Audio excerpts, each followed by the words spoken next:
Thank you everyone for coming today. We are going to be looking at structures and strategies for asynchronous collaboration, building off of the past couple of lunch and learns, looking at collaboration. And so today we have myself, Walt Tallman, as well as Chris Zirkle. We're digital learning coordinators for the South and Southeast areas. And Chris will be moderating chat for us, and he's going to post a link to our presentation and also to our feedback form. We would love to hear your feedback to help make our sessions better as you go through and see things that are helpful and that could be improved. So definitely take advantage of those. And if you want to click into the presentation, we'll go ahead and get started. So for our goals today, we're going to be looking at how asynchronous collaboration, that global collaborator from the North Carolina Digital Standards, how it helps students to connect with learners from different backgrounds and cultures, and to broaden their understanding and learning by engaging with different perspectives, different ways of learning, and different ways of understanding. And then also we'll look at how we can use different structures and strategies to help collaboration be constructive, to help manage project teams, help students take on various roles and work effectively towards a common goal in a project. So those goals come out of the description of global collaborator in the North Carolina Digital Learning Standards. And we'll also be looking at several of the other standards. We'll touch on those, the ones that are highlighted in orange here, as we go through the presentation. So let's start first of all with the benefits of asynchronous collaboration, because as we move back into the classroom, we want to really realize that there's an opportunity to carry some lessons that we've learned from remote learning and not leave those behind. So first of all, when you have your students collaborating asynchronously, that's outside of the normal meeting times in person, and you give them a longer time to process, to think through things, to craft responses. And that can be very helpful for more internal processors, and also for students that are second language learners, where I've actually linked on here. And anytime you see this little link sign, the link symbol, there's a link to that image. I've linked the Google Translate EDU and 90, just talking about some ways that Google Translate can be used to help. And that's one of those things that can take a long time to use effectively. So giving them that time asynchronously to use that tool and get comfortable with it, and come to a better understanding of what their peers are saying, and to be able to communicate with their peers more effectively is a big benefit that we don't want to lose. Leveraging accessibility tools when you have students that have various learning needs and modifications. Asynchronous time gives you that time for students to really engage in using those more effectively than if they have to rush to try to use them in a classroom setting. We want to make sure that we're providing them in a classroom setting, but especially your younger learners, as they're learning to use these kinds of tools, and as teachers are learning to use them with students, asynchronous projects and collaboration times give the time to really delve into those. Practicing digital citizenship, and this is something that we see that as students are communicating with each other online outside the classroom, it provides those natural opportunities to have those discussions about students and their digital footprint, because they are creating it as they are working on these projects. So we've linked the Common Sense Media, their digital citizenship curriculum there for you. There's also the opportunity to build trust, empathy, and interdependence. And I'm calling back to one of the past lunch and learns here that we had on collaboration this month, where we talked about the difference between just group work and true collaboration. And when you are doing a true collaboration and you're providing time outside of the classroom for students to really continue that work, you get enhanced opportunities to really look at doing work where they have to be interdependent, where they are improving their social skills because they're working out problems and coming to agreements and learning to compromise, and the help and sharing of resources, like they say, is expected. Um, and then finally, students get to experience authentic time management and prioritization. One of the previous lunch and learns mentioned Scrum boards.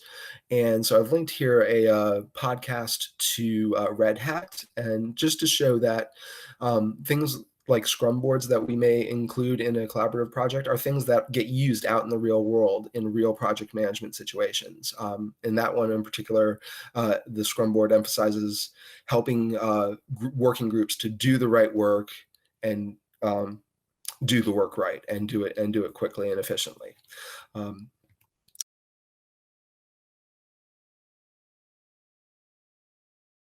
so there's obviously a lot of different reasons to continue using asynchronous collaboration. So we want to look at how we prepare for constructive contribution during collaboration. So first of all, really talking about those collaborative norms. I've got a link to those here, and the work surrounding them.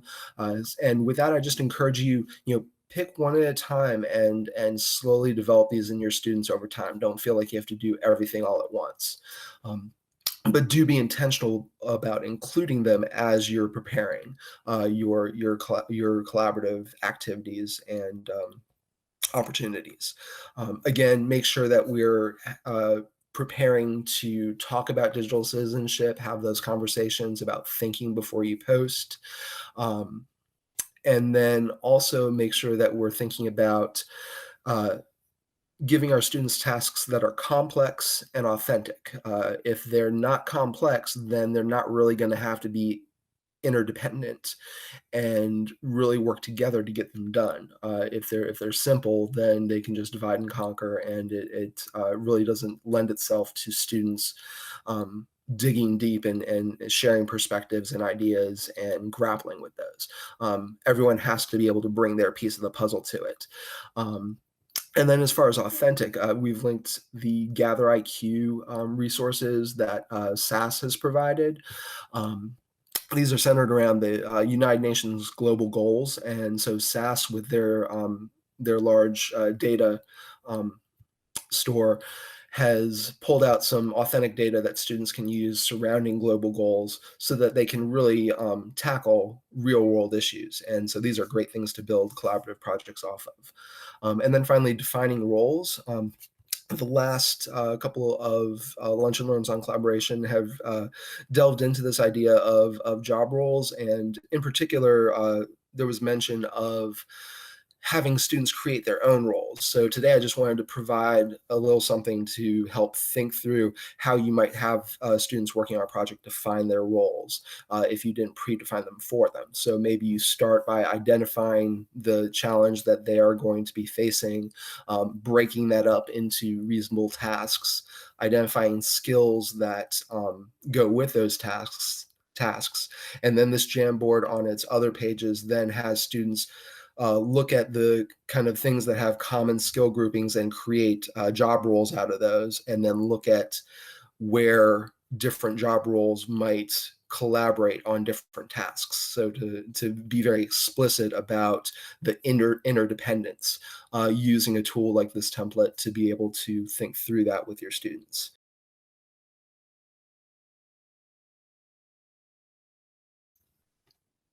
Designing for asynchronous participation.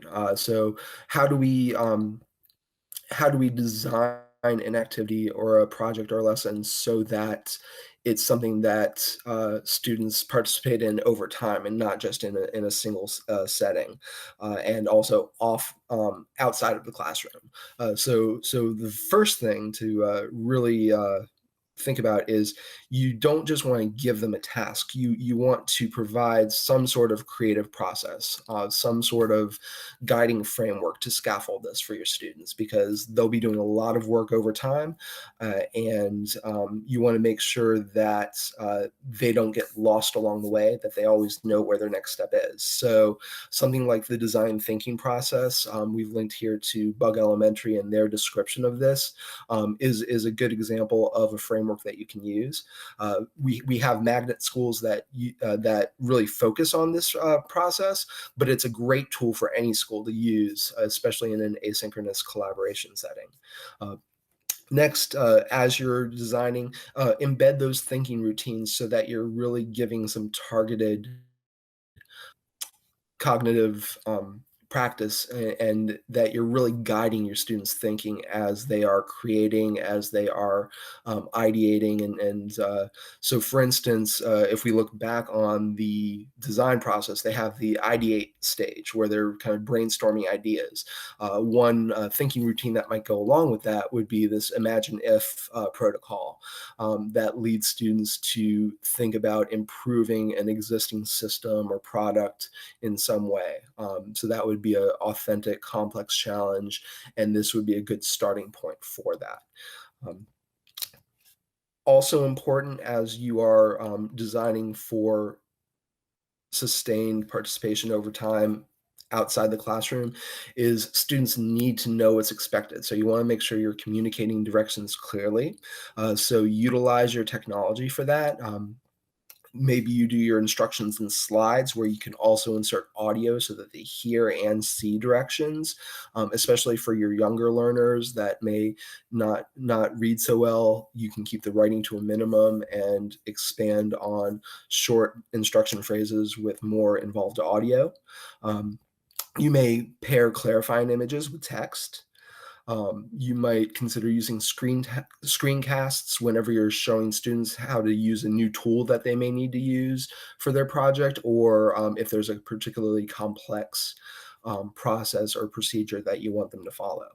And then finally, make sure that you're establishing a timeline. So there's a link here to a walkthrough of Google Tasks. That might be one tool that you could use to do this. That would then also allow you to assign different tasks to different groups or different people. But really think through the stages of a project so that even though it's asynchronous, you don't want your students taking forever on any one part and getting stuck and not progressing. So you want to have those checkpoints. Um, you want to think about how your synchronous meeting times fit into the overall arc of the asynchronous collaboration and what ways you might use those times to check in. Um,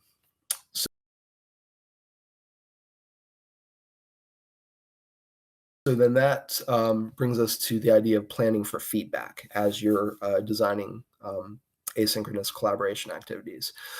So first of all, especially when you're having them create in any of your Google apps, utilize those commenting features to be able to communicate with your groups outside the normal class times. Um, you can use the at sign to direct a comment towards a particular student. This is particularly helpful for our high school and middle school when they have email active. It'll send them those email notifications if they have those turned on. Um, so they can get those in more real time. They don't have to wait till the next time that they see you in class. And then if you want to let a student know that there's something that you think that they need to actually do, that there's some kind of follow-up that's needed, instead of the at sign, you can use the plus sign, and that has the action of assigning a task or something to a student regarding the work that you're seeing in the doc or the slide presentation or whatever format they're working in. So you do plus and then the student's email, the at WCPSS email address. So when you start a comment with at or plus, you'll see a drop down come down that shows that you can continue to add the address and address that to someone. Um, for check-ins, last week they talked very well, so I put the video here for you to go back and see just the chapter that talks about project management, and our special guest, Paul Cancellieri, who did a great job of explaining how he will have project group check-ins, but then also job role check-ins to make sure that everyone is progressing smoothly and that he can mediate any possible conflict, any possible barriers to progress with his students. Um, and then you want to make sure that you're also giving your students, empowering them to assess themselves and provide one another feedback in the collaborative process. So there's a link here to the single point rubric that was shared in one of the previous collaboration lunch and learns that particularly looks at how students collaborate and looks at the different qualities of collaboration and asks students to think through where they are exceeding those collaborative characteristics and where they can work to improve in their collaboration work.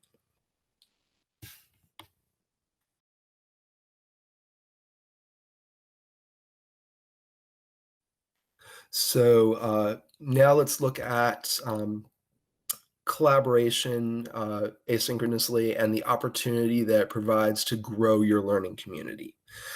So the thing that I want us to really walk away with here is that every collaborative interaction is an opportunity to strengthen your learning community. So starting first of all, thinking about this idea of what I'm going to call the moderation continuum. Uh, Especially with our younger students, but really at any level, depending on their maturity and the class that you get on any given year. We all know that there are classes that work better together than others.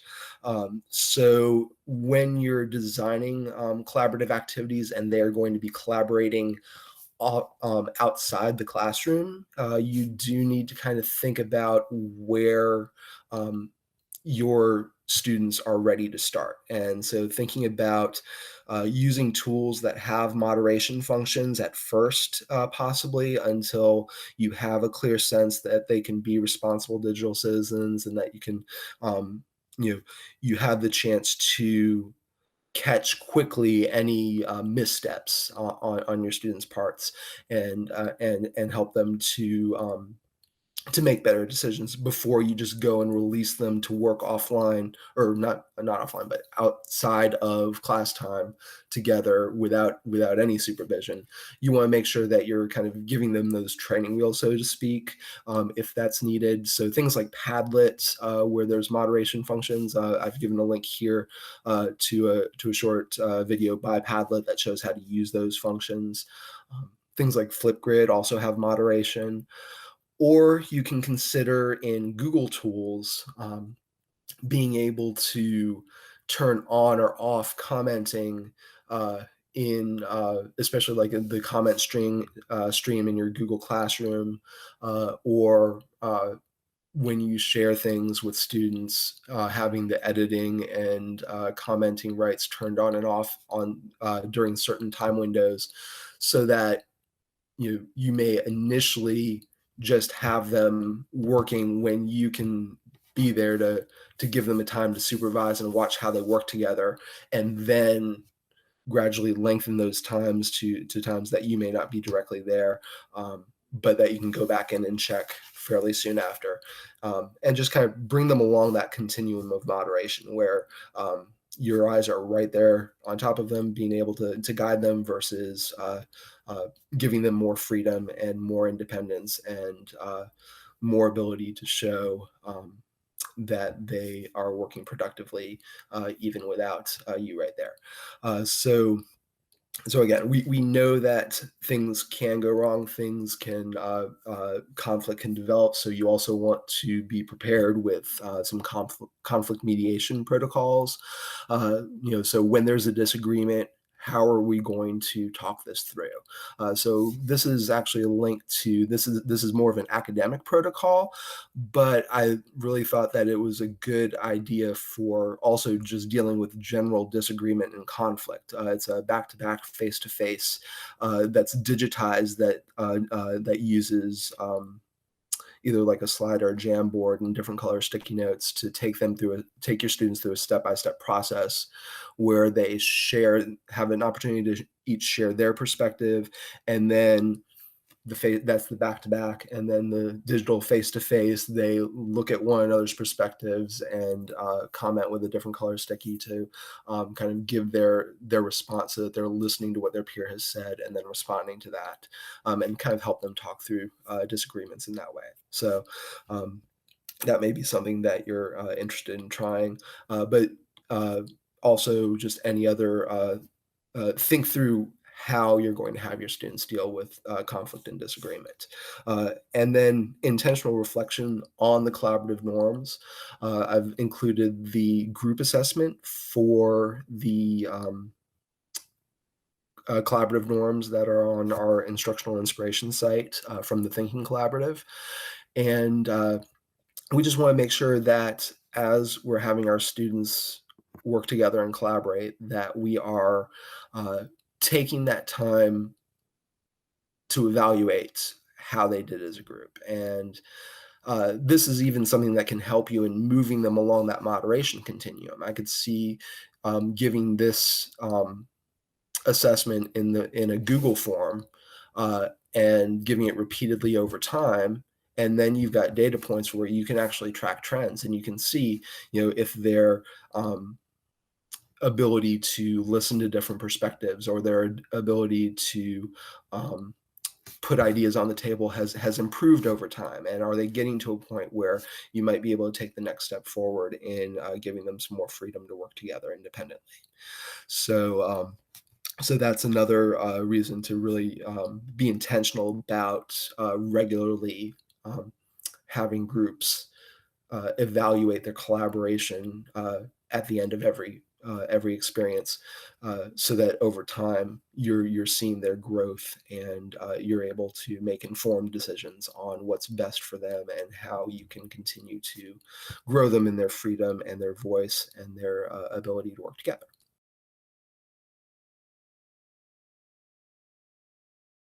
That leaves us with just a few resources that you may want to continue to dig into as you look at this topic. If you want more ideas about universal design and accessibility, where we talked about that earlier with the increased processing time and how you can really intentionally incorporate that into your activities, here's some resources from the blended and online learning course for instructional design for blended and online learning. We also have from our instructional inspiration site some additional uh, resources that you may find helpful, other collaborative activity ideas, uh, help with Google Calendar in case you want to use that as your tool for developing that timeline, and then a quick look at Google Keep in the classroom and how that can be an effective tool that you can use in various management ways, is also and also for capturing student thinking. Um, and then finally, from the previous Lunch and Learns, just wanted to go ahead and link back those slides from the last two that we had, and also that Scrum template that came up in the March 10th Lunch and Learn, as a way for students to be able to track their project progress and look at who's responsible for what, and make sure that they are they're doing what they need to do so that their teammates can then continue the process. Hope that this has been helpful for you, and we're going to just leave off with our feedback form. So please do take time to let us know if you are watching this on YouTube after today, or you were here today. Either way, we would love to hear how this helped and how we can improve our offerings to you in the future. So we do have a few minutes for questions if there are any, and I'll open up to the chat.